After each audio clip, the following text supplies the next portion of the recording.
Miarabanao tonga sondray bijery ajaina eto amin'ny fahitalavitra mety avy amin'izao takarivan'ny talata fa folo ny volana me izao amtiavana ihany koa no anasananao any atokantrano any anaraka hatramin'ny farany fotoana ny fampalalam-baovao antsika.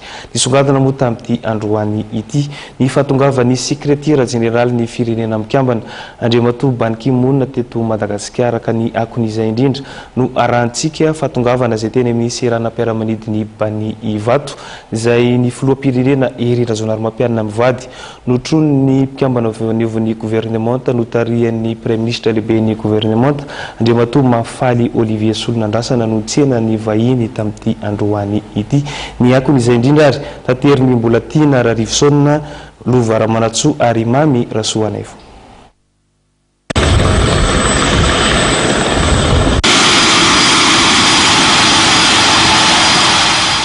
Anisan'ny tanjona amin'ny fiaraha-miasan'i Madagasikara amin'ny firenena mikambana ny fampihenana ny tany fahantrana ho 700 amin'ny taona 2024.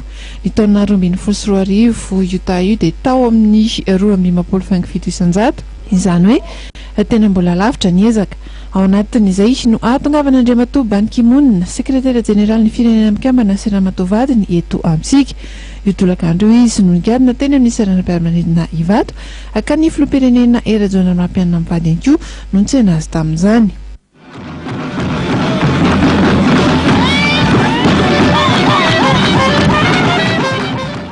Ankoatran'ny fiona ny amin'ny filoham-pirenena sy ny lehiben'ny gouvernemanta rapis dia andalo eny amin'ny lapan'ny olona eny Anosy ihany koa ity sekretera jeneraly firenena mikambana ity. Amin'izany nanaovany tatra mikasika ny tetikasa prix de la fin à Madagascar. Izy ihany koa ny fiainana amin'ireo mpiara-miombonantoka sy ireo mpisehatra amin'ny sehatra tsy miankina, ireo miasa amin'ny lafiny maha-olona ary ihany koa ireo ao avy ao amin'ny fiarahamonim-pirenena. Raha bizany moa dia andao any Madagasikara Andriamatoa Ban Ki-moon.